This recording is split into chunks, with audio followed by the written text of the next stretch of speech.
Entonces, la rotura uterina, esto lo van a ver. Ustedes no vieron anatomía uterina, eso no lo vieron, ¿no? ¿Todavía? No, me parece que no. Eso No, son, como tal no, sí mencionado, pero no lo claro. vimos. Ahora, porque van a probar todos el parcial, porque son unos genios, cuando aprueben, en la segunda parte que nos vamos a ver todo lo que son las hemorragias, pero posparto, ¿sí? En realidad, rotura uterina es como una. A ver, es raro que se te rompa el útero a las 10 semanas, ¿sí? Lo bueno es que ahora lo van a ver de vuelta y ya van a estar más cancheros. Pero la rotura uterina, en general, es una patología del periparto, o sea, del parto en realidad, ¿sí? Bien, entonces, es una de las más catastróficas, chicos. Se rompe el útero, o sea, se rompió al medio. Bien. ¿Cuáles son los factores de riesgo? Siempre piensen en lo que es factores de riesgo. Si no se acuerdan, piensen, a ver, ¿qué me puede romper un útero? Bien. O sea, o que lo cortajeé demasiado, le hice muchas cesáreas, o que le hice cirugías. Fíjense que siguen compartiendo factores de riesgo con las otras hemorragias. O tengo un útero recontradilatado porque tengo, no sé, 3 fetos, ¿sí? O tengo un intervalo intergenésico corto, ¿sí? Que es menor a 2 años. ¿Saben lo que es el intervalo intergenésico? O sea, que entre una gestación y la otra es lo que tarda entre una y la otra, básicamente. Bien. Acá les puse, los síntomas de rotura uterina son o premonitorios, ¿sí? Antes de que se rompa, ¿sí? Va a estar un dolor intenso, ¿bien?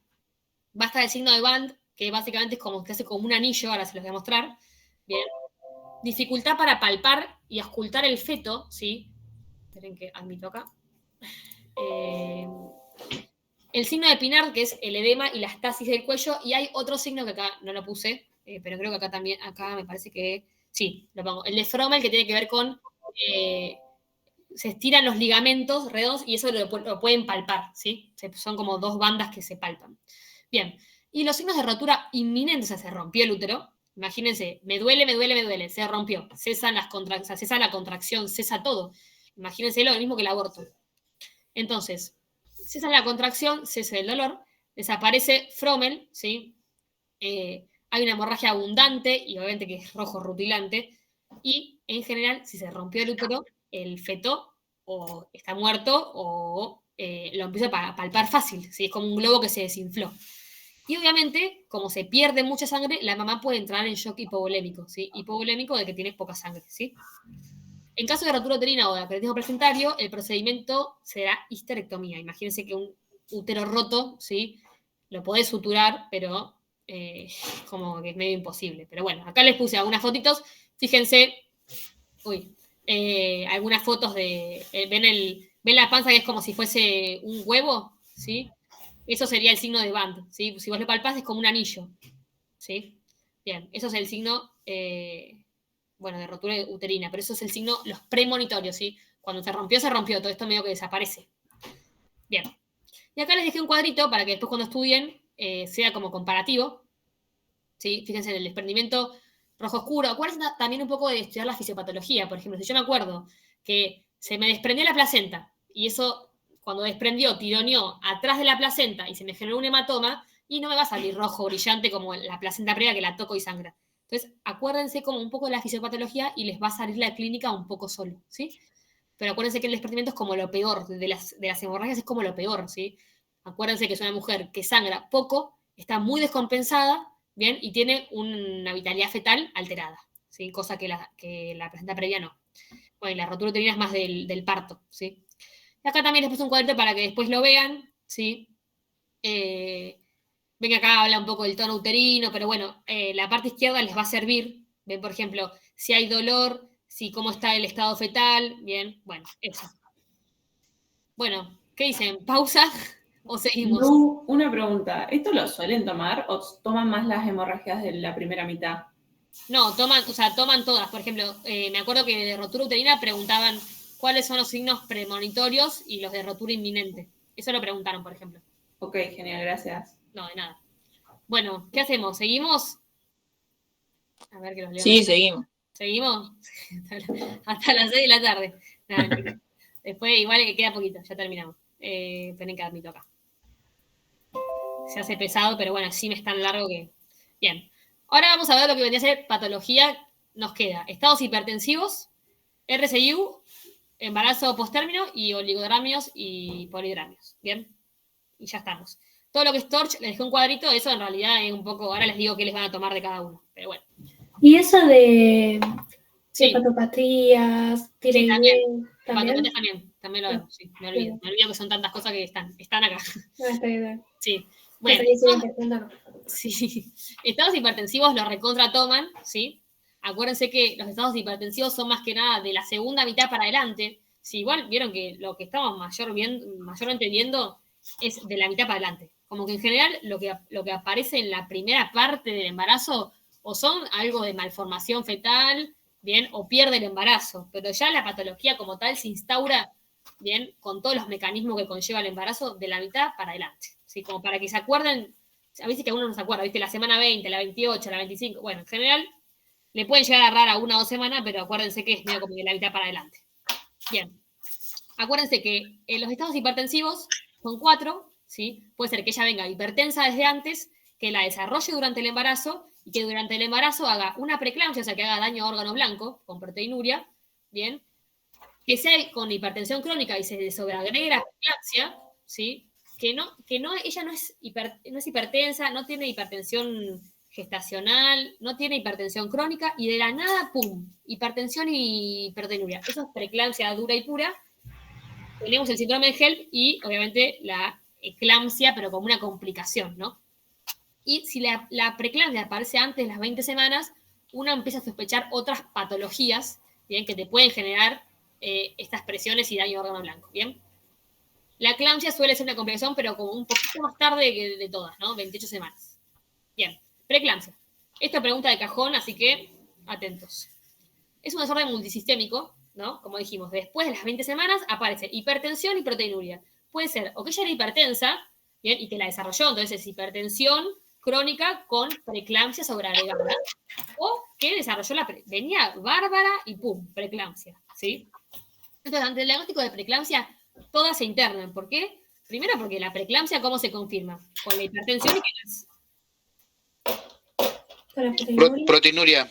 Perfecto. ¿Y la proteinuria qué hago? ¿Tengo rayo láser en los ojos y veo la cantidad de proteína? La tengo que estudiar.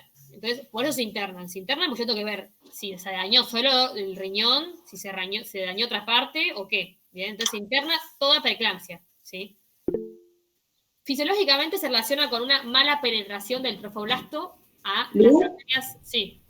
En la Biblia decía que se interna cuando la presión es de 160, no, 160, 110 creo que era. Sí, preeclampsia grave, chicos.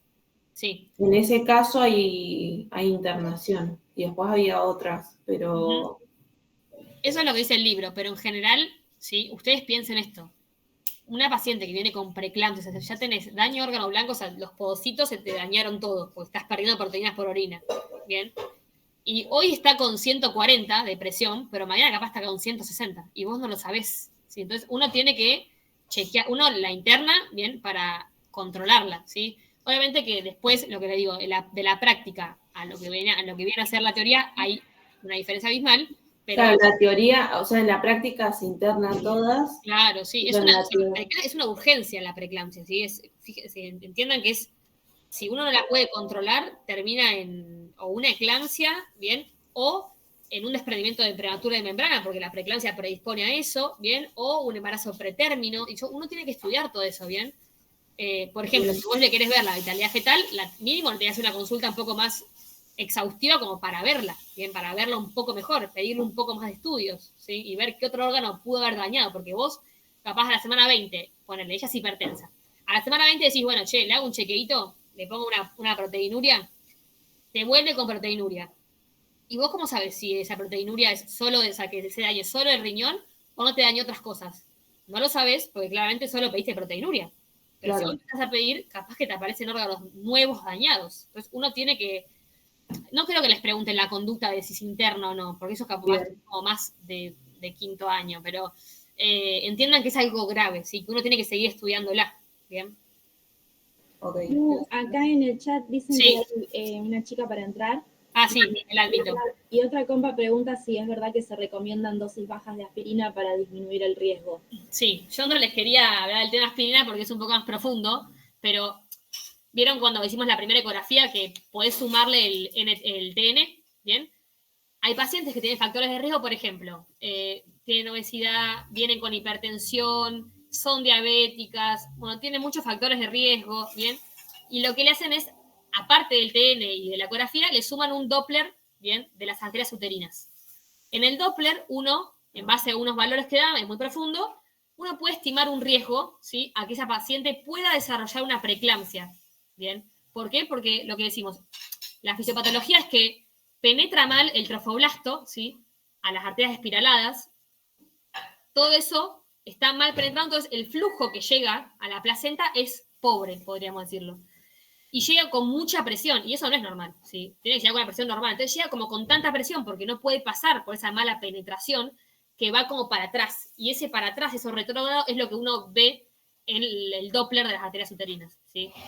Que ve un índice de pulsatilidad, bueno, todas unas burdeces. Y en base a eso uno puede hacer prevención con aspirina, ¿sí? En estas pacientes a partir de la semana 12 se recomienda, ¿sí?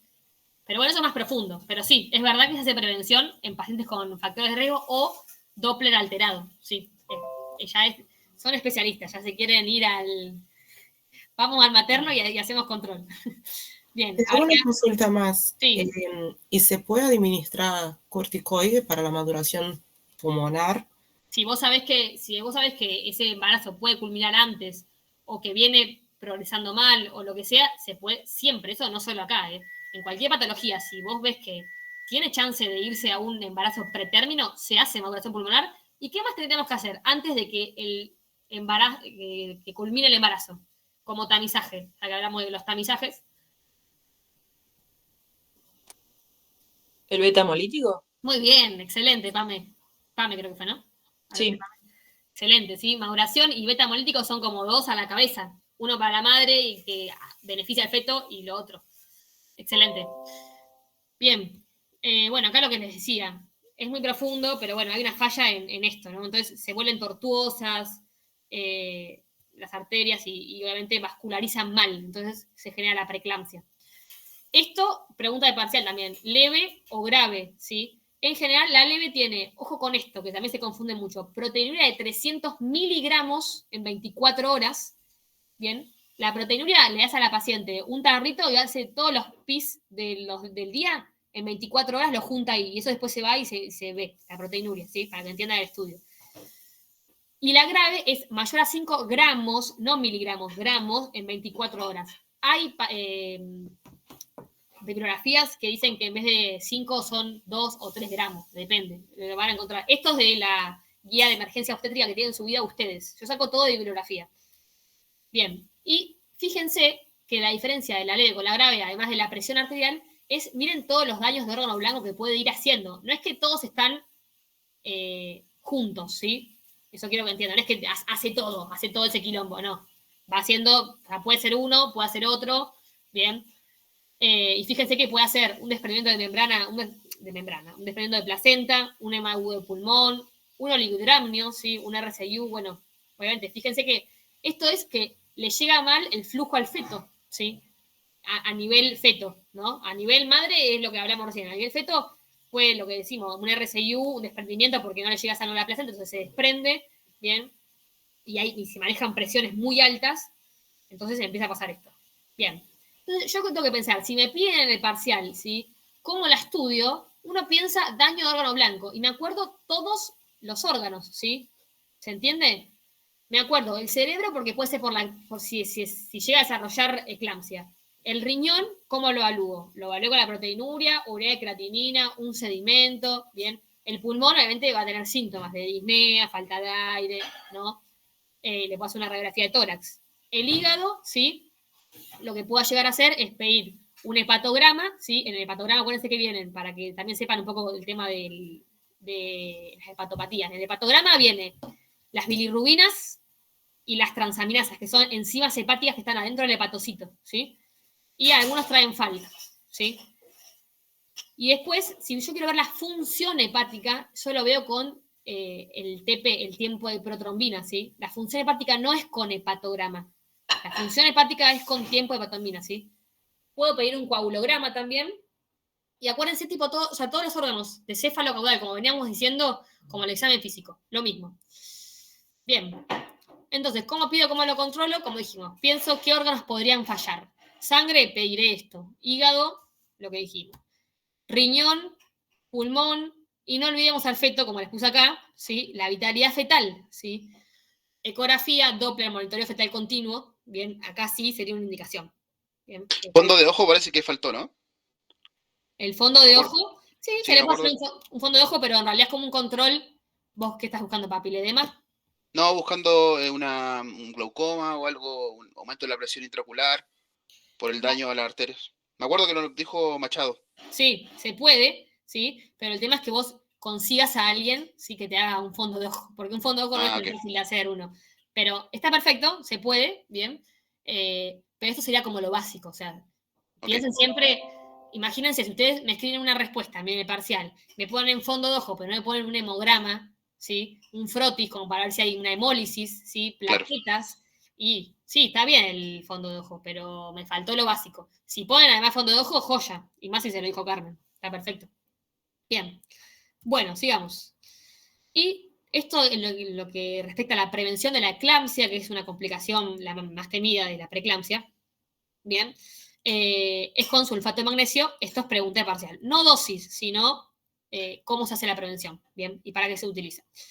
Entonces, es prevención para eclampsia, o sea, cuando está teniendo el episodio de convulsión, y las preeclampsias graves también se medican para hacer una prevención, porque en realidad la única forma de prevenir es antes que suceda. La única forma es hacerlo con una paciente que está en preeclampsia grave y que no desarrolle, ya si desarrolló la eclampsia, no es prevención, ¿sí? Bueno, acá es lo que decían un poco del tratamiento. El tratamiento antihipertensivo es mayor a una presión de 160-100. Hay profes, creo que no me acuerdo quién, había dicho que se puede medicar, quizás en la práctica se hace otra cosa, pero en realidad tiene que ver con esto que les puse acá. Dado que el problema es placentario, ¿sí? El único tratamiento definitivo sería terminar la gestación. Pero bueno, vamos a decir que no y vamos a continuarla, ¿sí? Y lo que tiene es que el antihipertensivo, bien, es un tratamiento sintomático, la presión genera síntomas, la hipertensión genera síntomas, ¿o no? Como por sí sola, la presión arterial genera síntomas. No. Muy bien, es asintomática, ¿sí? Es una enfermedad crónica asintomática. A menos que ya haga daño de órgano blanco, pero bueno, ahí ya estamos fritos, ¿bien? Entonces, como dar un tratamiento no le va a cambiar la evolución, ¿sí? Y además lo que puede llegar a hacer es que uno dice, ah, sí, le bajas la presión, sí, pero bajar la presión también implica, por ejemplo, bien, hacerle un déficit de oxígeno, o sea, un déficit de riego sanguíneo a la placenta. Entonces, ojo, con nada, bajo la presión, sí, tenés una placenta entre medio del feto y de la madre. Entonces, solo se justifica cuando hay una presión tan alta que, bueno, ahí podría llegar a cambiar el curso, ¿bien? Perfecto. Y las eclampsias, como dijimos, son convulsiones tónico-clónicas generalizadas. Pueden ocurrir anteparto, intraparto o posparto. En general ocurren antes de que nazca el bebé, como dijimos, mayor a las 28 semanas. Y el 91% presenta embarazos, bueno, eso, mayor a 28 semanas. Lo que yo les quería decir es que la eclampsia puede ocurrir, bien, con hipertensión y proteinuria, ¿vieron? Porque ustedes leen preeclampsia, ¿y qué es? Hipertensión con proteinuria. Y la eclampsia es como una complicación de la preeclampsia. Pero la eclampsia puede suceder, ¿sí? Que se presente en pacientes que no están hipertensas y que no tienen proteinuria, ¿sí? Es un 20% igual, es poco. Pero puede existir la posibilidad de que las eclampsias se hagan sin hipertensión y proteinuria, o al menos con hipertensión sola, o no tiene que estar sí o sí la preeclampsia para que haga la eclampsia. ¿Es lo más frecuente? Sí, pero para que sepas que también existe. Bien, acá el objetivo ustedes tuvieron también en el LHC, un poquito lo que vendría a ser checklist. Bueno, acuérdense del feto y de la madre, ¿no? De la madre y acuérdense de todos los órganos, ¿sí? Que puede ir sufriendo. Se sufre el cerebro cuando convulsiono, la parte de aspiración, bien, el manejo de la presión arterial, el sulfato de magnesio. Esto capaz lo pueden poner como si fuese, ¿cuál sería el manejo ante una eclampsia? Y ustedes tienen que poner por ejemplo, oxígeno, sulfato de magnesio, antihipertensivo, no hace falta que pongan la betalol o la droga que se usa, ¿sí? Control de la vitalidad fetal, ¿sí? Control de las aspiraciones, bueno, todo eso, ¿sí? Control de que no se golpee la cabeza, o sea, barandas altas, bueno, todo eso, ¿sí?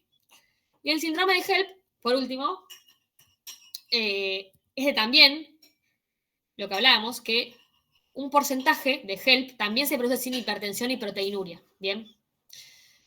El HELP también, lo mismo que la eclampsia, puede aparecer antes, durante o después, ¿sí? Del parto. En general es antes, ¿sí? No hace... Bueno, pasó un señor con el auto.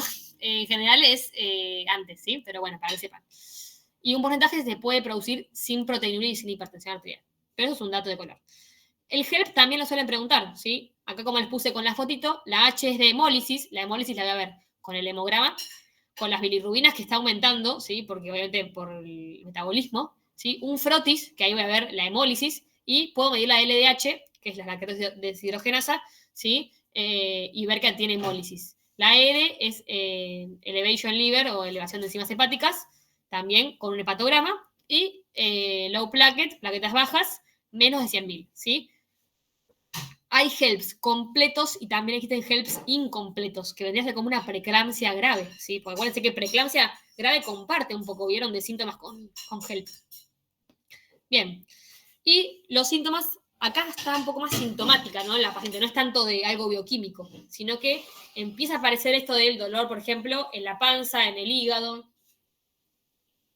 No le digan hígado ahora porque los mata, díganle hipocondrio derecho. Bien. Acá un poco del manejo de HELP. Bien. Y la vía de finalización. ¿Qué leyeron de la vía de finalización? O sea, ¿todo se finaliza? ¿No se finaliza? ¿Cómo es eso? Estados hipertensivos. Esto es pregunta también de cajón. No, depende si es leve o grave y la edad del bebé. Bien, y de la vitalidad del bebé también, ¿sí? Bien, preeclampsia leve, lo general es que llegue hasta 37, no más. ¿Por qué? Porque ya dijimos, el problema está en la placenta, en la placentación. Entonces, ya está. La terapia de la preeclampsia en realidad es sacar, o sea, finalizar el embarazo, pero bueno, riesgo-beneficio, lo mejor es que termine el embarazo hasta las 37 semanas. La eclampsia, una vez que convulsionó, se finaliza, no importa la edad gestacional. Bien. Bueno, y eso básicamente. Bien, acá también les dejé un cuadrito que tiene que ver con grave. Esto es un poco más fino, ven que dice menos de 24 semanas, si tiene compromiso fetal materno severo, también se finaliza. Si la mamá está con un síndrome de HELP, ¿sí? Está con hemólisis, plaquetas bajas, está sangrando, ¿sí? Le duele mucho la panza, no sé, entra en shock hipovolémico, obviamente falla renal, o sea, se terminó el embarazo, no importa la gestacional. Bien. Bueno, ¿preguntas de preeclampsia? ¿O eclampsia o estados hipertensivos? ¿O quedó claro? A ver si... Ah, acá hablaban en el chat. Admitir. Ahí admitía a Joaco, creo. Bueno, quedó claro lo de la aspirina. Aquí en sulfato de magnesio, acuérdense, preeclampsia grave es la única prevención. Después de que se trate la eclampsia con sulfato también es un plus, pero ya no es prevención, ya estamos en la convulsión. Claro, porque genera todos esos síntomas. Sí, Jazz me puso claro. Porque lo que genera todos los síntomas es la placenta, ¿no? Claro, es la mala penetración del trofoblasto genera que las arterias estrialadas contacten mal, ¿sí? Y se manejen funciones o muy altas, ¿bien? Y eso puede implicar todo lo que venía hablando de los fallos y alteración del estado fetal, ¿bien? Perfecto.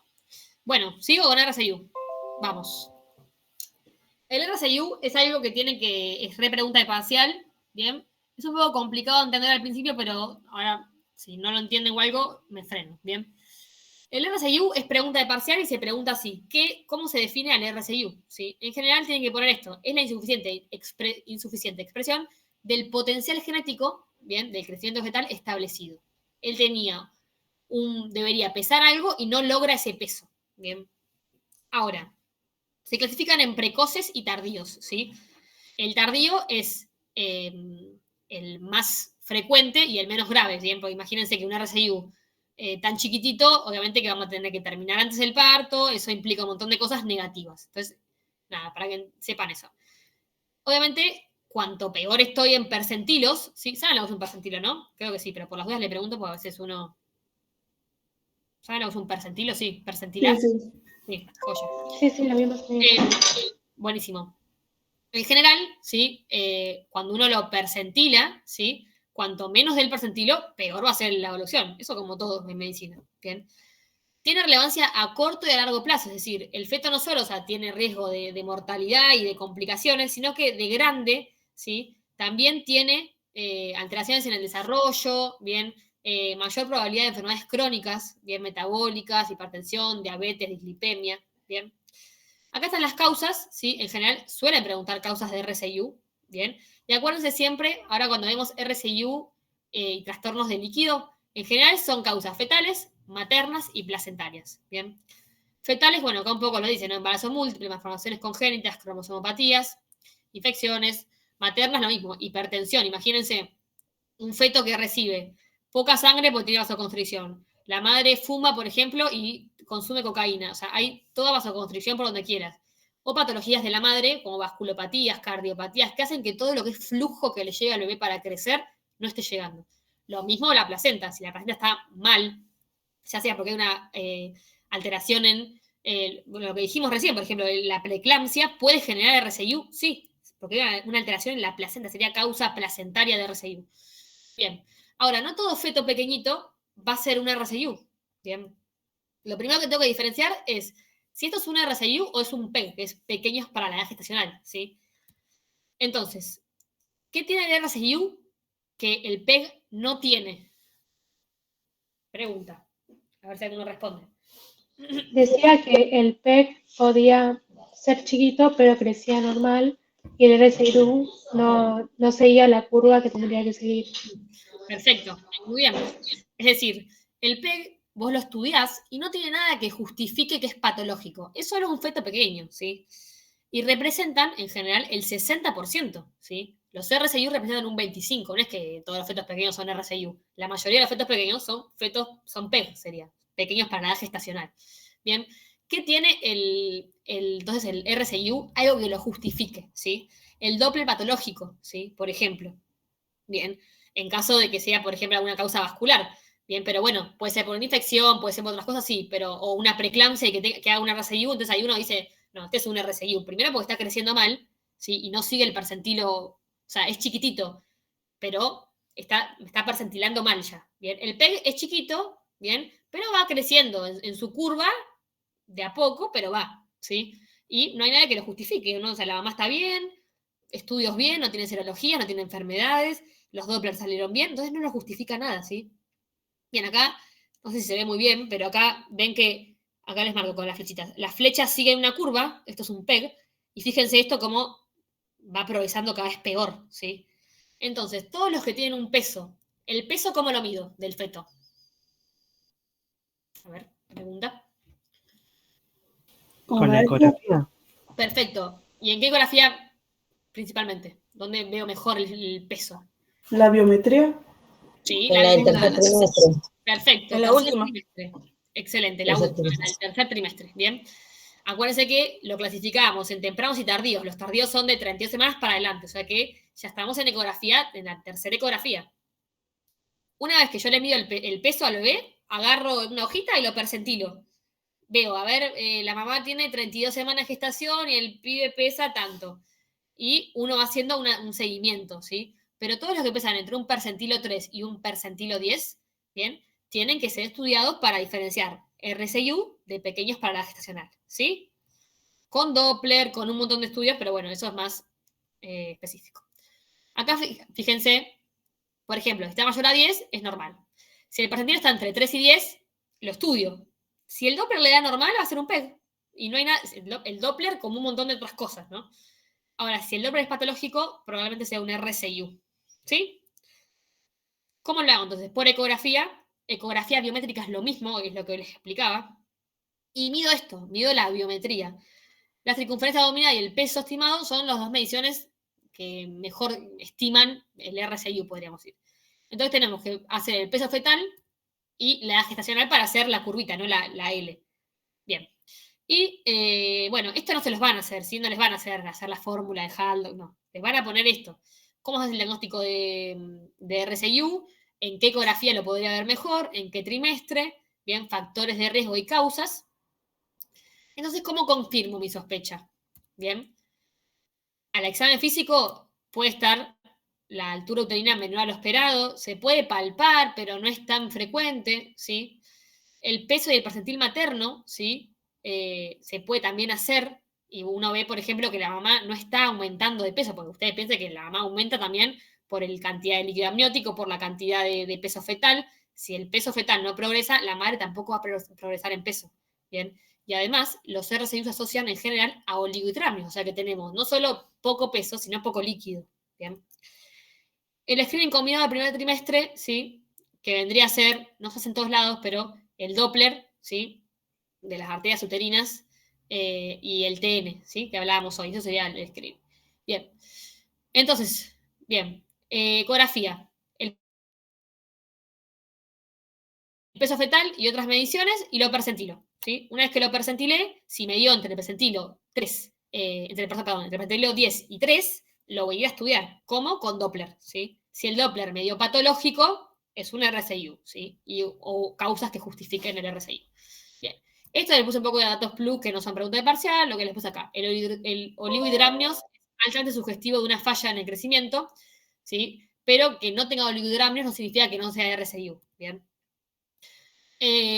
Después que el RSIU se asocia con preeclampsia, fíjense que la preeclampsia grave, ¿se acuerdan? Uno de los criterios era por ejemplo, preeclampsia con RSIU, ¿sí? Tiene que ver fisiopatológicamente un poco con lo que es la placenta, ¿bien? ¿Y cómo lo voy a seguir? Eso tampoco lo preguntan, pero para que lo sepan, Doppler de la arteria uterina, umbilical. Ojo con las uterinas, que son otras, y es otro Doppler, ¿sí? ¿Se entiende? Uno es para estimar riesgo de RSIU preeclampsia, que lo hacíamos en la primera ecografía, y este es para seguir el RSIU específicamente, la umbilical. Bien, ¿y cómo finalizo?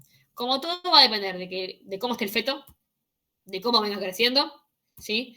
Y en general, lo mismo que preeclampsia, no me paso más de las 37 semanas, ¿sí? Si se me detiene el crecimiento, se culmina, ¿sí? No hay tutía, porque obviamente seguirá creciendo afuera el feto, ¿bien? Pero no adentro, porque claramente hay algo que le está limitando el crecimiento y claramente es algo intrauterino, hay que sacarlo, ¿bien? Bueno, acá les puse trigesta con antecedentes de un embarazo ectópico y un parto vaginal a las 39.2. Bien. Aporte informe ecográfico del tercer trimestre. Pesa 2 kilos, 2 kilos 50 gramos.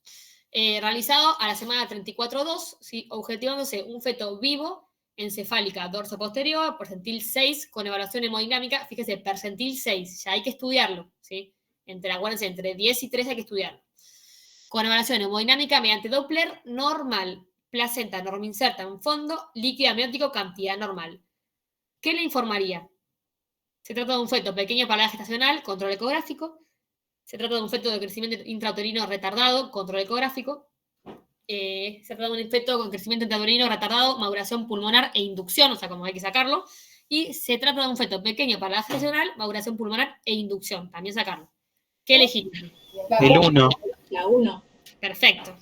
Muy bien. Excelente. Sí, es un feto normal, está creciendo poco, pobre, pero va ahí. Por ahora, hay control, como dice ahí, control ecográfico, hay que seguirlo, pero estamos bien.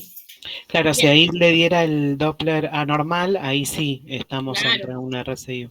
Tal cual. Acuérdense que un RSIU no es, por ejemplo, un percentilo menor a 3, ¿sí? Un RSIU es algo que justifique de que está descendiendo de peso o que la curva de crecimiento, en vez de ir, ¿no? Creciendo, por más que esté por debajo del percentilo 10, ¿sí? Pero va bien. Ahora, el RSIU o se está deteniendo o me está yendo en picada, o sea, para el otro lado, ¿sí? Y el Doppler está normal o algo que justifique de que no hay un crecimiento, ¿bien? Bueno, ¿algo de esto o sigo? Lu, una pregunta. ¿Dónde sacaste todos esos casos clínicos? ¿O los hiciste vos? No, es de un libro que es el CTO de obstetricia. La edición 11, creo que es. Joya, gracias. No, de nada. Está bueno porque todos los capítulos abajo tienen como casos clínicos. Está bueno como para estudiarlo. Bien, no sé cómo estoy de tiempo. A ver, 24 minutos. Ah, estamos excelentes. Vemos. Chau. Bueno, Oligo, ¿algo de esto o quedó claro? ¿Cómo hay que diferenciarlos? ¿Quedó bien? ¿Algunas preguntas en el chat a ver si hay? ¿No? Bueno, sigo. Bien, oligo. Entonces, el oligo es básicamente, como dijimos, la poca cantidad de líquido, no hay mucha vuelta para darle, ¿sí? Y básicamente es cuando tenemos una máxima columna vertical menor a 2, ¿sí? O un índice de líquido amniótico menor a 5. En base si es más o menos, se clasifica en severo, bien, si es menor a 2 es severo, bueno, pero no importa, no creo que les pregunten cuándo es severo, ¿sí?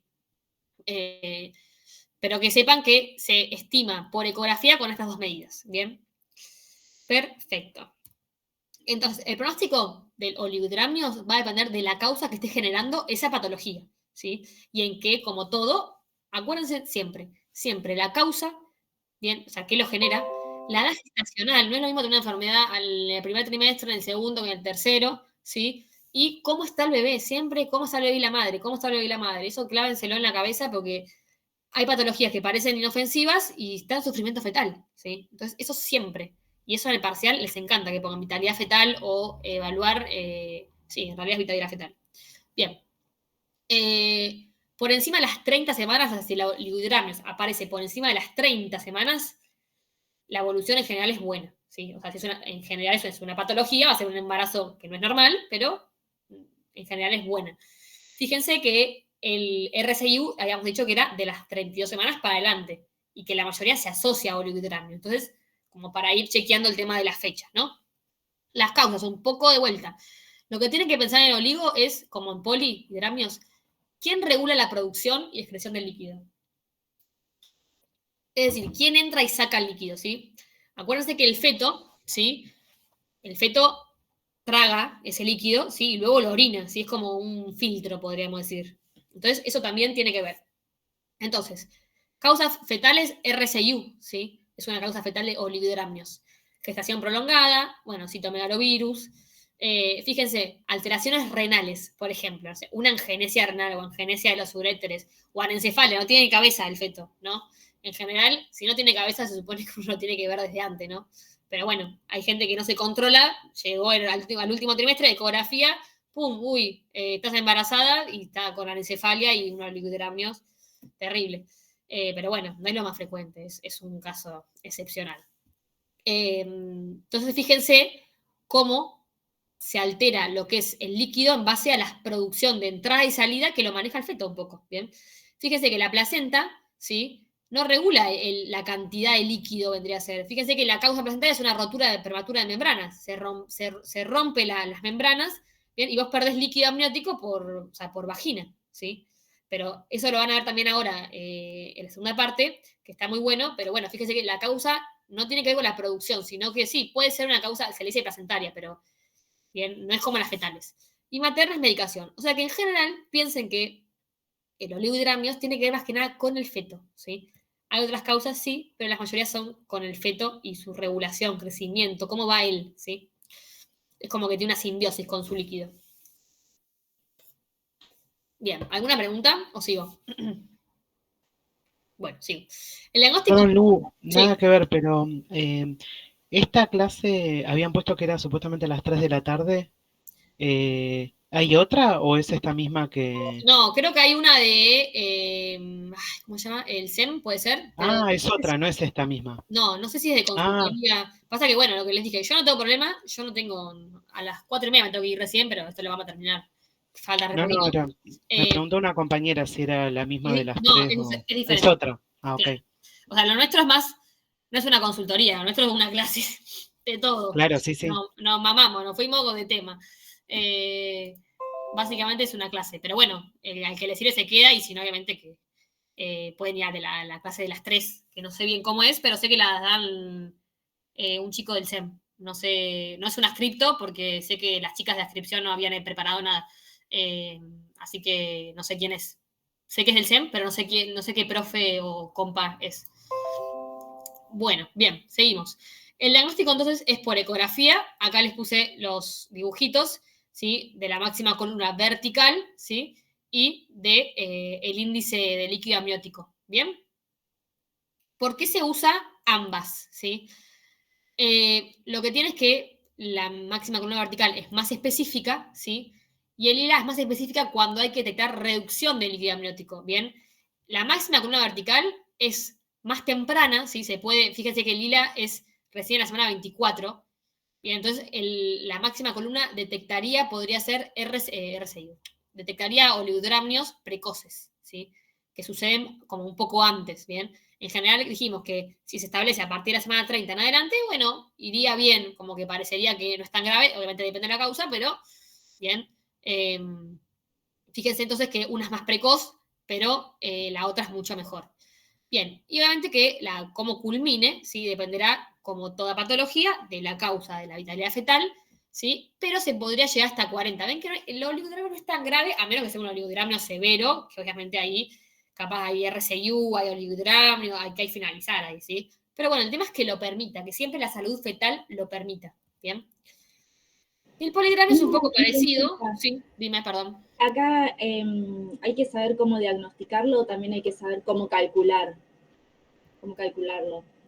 O solo preguntan. No, preguntan, o sea, por ejemplo, un oligodramio usted tiene que poner que el oligodramio es un trastorno en la cantidad de líquido amniótico que se diagnostica por ecografía mediante una columna, una máxima columna vertical menor a 5, ¿bien? O una, sí está bien, una MSB menor a 2 o una ILA menor a 5, ¿sí?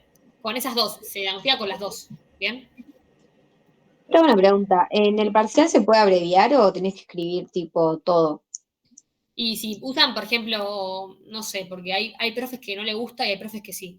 Yo siempre ponía, por ejemplo, si ponía ILA y entre paréntesis índice, o sea, eso, de líquido amniótico. Si no les sale, si no se acuerdan, no lo pongan ILA. O sea, si ustedes están hablando de ILA con oligodramios o polidramios, yo entiendo, ¿entendés? Que entienden que ustedes están en la onda, o sea, que están entendiendo lo que están escribiendo, ¿sí?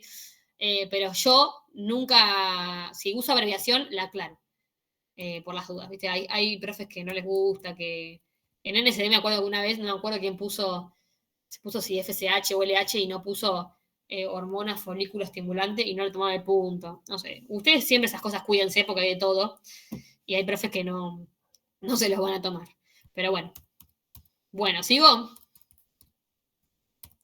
Bueno, el poligramio es lo mismo, solo que la máxima columna da para arriba, va mayor a 8 o un ILA mayor a 25. Y en base al ILA, lo mismo que el oligodramnios, se puede clasificar en severo, en leve, moderado o grave. Bien. Lo mismo, es un desequilibrio entre la entrada y salida de líquido a favor de las entradas, porque tenemos más líquido, ¿sí? Y a diferencia, ¿qué dijimos? Que el oligodramnios, que es como más causa que. Está relacionado con, claro, con causas fetales. En cambio, el poligramnios, en general, son más idiopáticos. ¿Saben que lo que es idiopático es que no, o sea, que no se puede explicar la causa, no está asociado como una causa concreta? Entonces el seguimiento va a depender de la severidad, no lo mismo que lo otro, ¿no? Todos los seguimientos, todas las cosas que estamos viendo va a depender del feto, de la madre, de si viene creciendo, de si no, ¿sí? De la severidad del cuadro, de todo. Entonces, el poligramio es lo mismo, causas fetales, maternas y placentarias, ¿sí?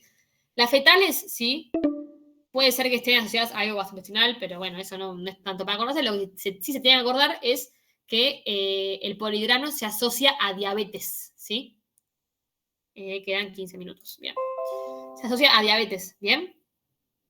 Como para que tengan en cuenta esa asociación. El diagnóstico de vuelta, ecografía, ¿sí? Atento a las complicaciones, sobre todo los polidramios severos. ¿Qué complicaciones? Imagínense, si tengo un globo lleno de agua, puedo o romper membranas, ¿sí? Y que termine saliendo líquido amniótico, que termine en un parto prematuro, ¿sí?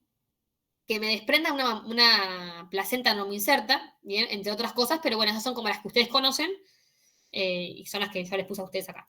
¿Bien? Bueno. ¿Sigo? ¿Preguntas? ¿Algo de esto? ¿Van bien? ¿Van mal? ¿Bien vivos?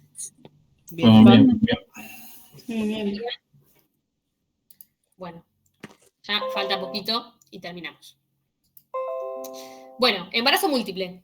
Embarazo múltiple, ¿qué creen? ¿Que es un embarazo de bajo riesgo o alto riesgo? De riesgo.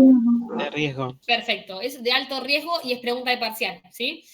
¿Por qué es de riesgo? Uno dice, ay, bueno, tiene dos fetos. O sea, ¿cuál sería el problema de que tenga 2, 3? Bueno, el problema en realidad es que, imagínense que uno está preparado en realidad para alimentar a una persona. O sea, de por sí una persona nos consume todo, porque imagínense que se duplican las cantidades de, por ejemplo, de hierro, bien, de oxígeno. Entonces, uno, ¿entendés? Ya de por sí tiene que compensar. Imagínense compensar por 3, o sea, la madre más 2 fetos o 3, imagínense las que tienen más. Entonces, es considerado un alto riesgo, bien, porque además predispone a enfermedades. RCIU, estados hipertensivos, parto pretérmino, porque obviamente es una panza con más de 2 fetos, de un feto, perdón, sufrimiento fetal de alguno de los fetos, bajo peso porque no pueden progresar bien, porque uno le roba la placentación a la otra, ¿sí? Y hemorragias durante el alumbramiento, ¿bien? Eso es, también lo vamos a ver bien ahora en la segunda parte. Bien, ahora, lo que se tienen que llevar de embarazo múltiple, además de que es un embarazo de alto riesgo, es que pueden ser, monocigóticos, bien, o disigóticos, bien, que tiene que ver con el momento de la anidación, de cómo fue, ¿sí? Si hubo un óvulo con un espermatozoide y ¡puf! Se separó, se hizo como 2 globitos y se hicieron 2, son con material genético idéntico, o 2 óvulos con 2 espermatozoides, que es ahí cuando pueden salir hombre y mujer, por ejemplo. Bien, y lo más importante de embarazo múltiple es establecer ¿qué? La corionosidad. Perfecto, la corionicidad, ¿sí? ¿Cómo está el corion? El corion, acuérdense, que es la parte fetal de la placenta y la decidua es la parte materna de la placenta. Entonces, ¿es lo mismo, sí, que una placenta alimente a 2 fetos? No, no es lo mismo. Acá hay un montón de presentaciones, sí, que depende del si es bicorial, si es monocorial, bien, y si es biamniótico o monoamniótico, ¿sí? ¿Cuál creen que es el peor? Una placenta y una cavidad amniótica. Perfecto, o sea, monocorial, monoamniótico. ¿Bien? ¿Cuándo yo puedo establecer la corionicidad, entonces? Pregunta de parcial. En la primera ecografía. La primera ecografía. Excelente, ¿sí? Excelente. Van a leer, depende la bibliografía, entre la semana 10 y 12, la semana 11, bueno, pero nada, es la primera ecografía, es donde establezco, es donde veo que hay 2 fetos y donde veo la corionicidad. Perfecto. ¿Por qué? Porque va a depender de mi conducta. No es lo mismo controlar un monocorial, ¿sí? Que un bicorial. Y acá lo que decía un compañero y una compañera, no me acuerdo, es el signo de lambda. Esto lo preguntan en general, ¿sí? Y esto es lo que define si es mono o si es bicorial. Es como el signo específico. Bien, acá esto no es para que se lo sepan, ¿sí? Es para que vean, bien, que por ejemplo, un monocorial va a tener, fíjense, eco a las 12, a las 16, a las 18, a las 22, ¿sí? Es mucho más estricto, ¿sí? Por el riesgo de que haga complicaciones. Y llegamos al bendito síndrome transfundido-transfusor, ¿sí? Que básicamente se presenta de 1 al 10% en los monocoriales y en general es una patología que dijimos hoy, que la mayor cantidad de patologías se producen en el segundo trimestre. Entonces, el proceso se desencadena porque parece que a la 5ª semana, ¿sí? Cuando están desarrollando las conexiones en la placenta, ¿sí? Hay una mala conexión o un mal desarrollo, ¿sí? Arteriovenoso, ¿bien? Y hay un desequilibrio hemodinámico entre un feto y el otro. Entonces, hay un feto que dona sangre y otro feto que recibe, ¿no? Acá les puse una placenta, un embarazo en realidad múltiple, monocorial, y fíjense bien dónde está la mayor cantidad de vascularización y dónde no, ¿bien? Y acá un poco esta foto está buena como para estudiar, ¿sí? Qué le puede pasar a uno y qué le puede pasar al otro, pero obviamente el que dona se queda sin nada, entonces se queda con hipovolemia, se queda anémico, puede morir, le puede agarrar RCIU, con oligodramnios, ¿es? El otro, al contrario, todo lo contrario, es todo mucho. Hidrops, polidramnios, policitemia, que es básicamente cuando tenés mucho glóbulo rojo, hipervolemia, ¿bien? Y eso es lo que puede pasar, ¿bien? Por esta mala perfusión o alteración hemodinámica, ¿bien? ¿Y cómo se culmina? Obviamente va a tener más controles, es un embarazo de alto riesgo, y si tengo que culminar, lo ideal es que sea dentro de los márgenes compatibles con la vida, que es por encima de las 24 semanas, ¿bien? Y ahí es lo que una compañera dijo hoy, hacemos maduración pulmonar fetal, ¿sí?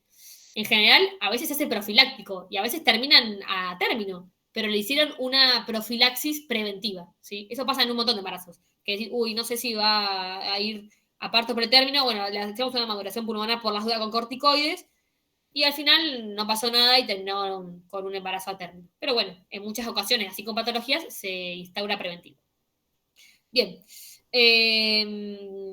Obviamente va a depender mucho de cómo estén los gemelos, ¿sí? Si se engatillan o no. Por ejemplo, hay una forma que se engatillan y salen los dos al mismo tiempo, y eso hay que ver cómo está ubicada la placenta también. Y bueno, obviamente que si es por parto vaginal, se sale uno y se espera media hora y sale el otro. Obviamente tiene muchas más complicaciones posparto, hemorragia posparto, atonía uterina. Fíjense que estás laburando con 2 fetos, o sea que es mucho más laburo. Bien. Y bueno, estas son cosas más finas, léanlas si quieren después, son nada, cosas que se hacen cuando aparecen monocoriales. Bien, y el embarazo post-término vendría a ser los que completan las 42 semanas, o sea que los 42.6 son a término, o 14 días después de la fecha probable de parto. Bien. El embarazo de post-término, uno dice también, ¿por qué? Si está un poquito mal en la panza. O sea, ¿cuál es el riesgo de que esté un poco mal en la panza? Bien. No solo aumenta el riesgo del feto, sino el materno. Imagínense un feto, que el feto se siga alimentando. O sea, usted, desde que se hizo la concepción, para adelante, nunca va a dejar de crecer el feto. Piensa en eso. Entonces, o sea, encima con placenta, con una buena placenta, se sigue alimentando y sigue creciendo. Eso obviamente puede traer problemas en la madre, ¿sí? Al momento del parto, ¿sí? El útero tiene que hacer más fuerza, ¿sí? El canal pélvico se dilata más o es mucho más complicado, y más, por ejemplo, en pacientes que son muy menuditas, ¿sí? El bebé puede tener riesgo de macrosomía porque crecen demasiado y ellos siguen creciendo. No importa si es afuera o adentro de la panza, pero ellos siguen, ¿bien? Bien, y es importantísimo esto, saber el peso del feto, ¿bien? Porque puedo estimar complicaciones. Entonces, es lo que decíamos acá, ¿no? La importancia de reconocer el prolongado, ¿sí? Según el peso, me va a manejar la conducta, o sea, me va a estimar cómo va a seguir el embarazo, ¿sí? Porque si yo no sé estos datos, yo no puedo estimar, uy, a ver cómo va a ser el parto, si va a ser macrosómico, si no, si vamos a usar forceps, si hay que llevar la cesárea. Entonces, el peso en un posttérmino es lo que más me tiene que quedar. ¿Qué puede pasar? Se asfixia, traumatismo, ¿sí? Aumenta la morbilidad materna, por lo que dijimos recién, por cuestiones de parto, ¿sí? Y lo que suele pasar también es que los bebés se cagan, básicamente, y liberan el meconio, ¿sí? En el líquido amniótico. Y eso se lo pueden aspirar, ¿sí? Con el líquido amniótico meconial y se asfixiarse, ¿bien? Y eso suele pasar en embarazos post-término.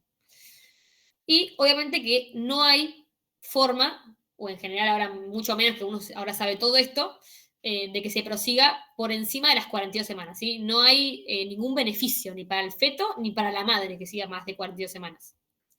Entonces se hace profilaxis, bien, en general cuando están ya en las 41 empiezan como, viste, a esperarlo y después en general se planifica para la inducción. Muy bien. Queda hepatopatías, a ver, chachán, y Torch.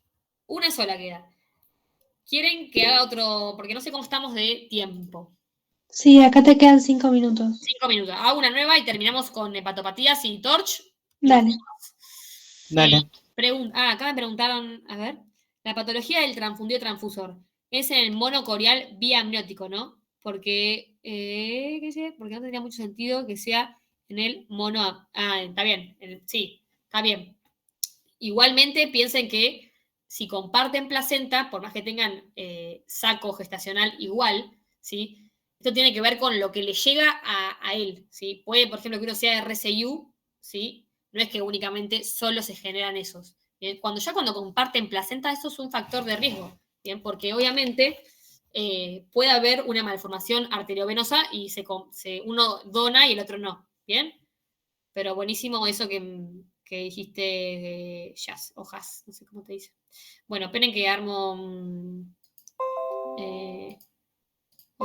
uno más. Bueno, ya estamos.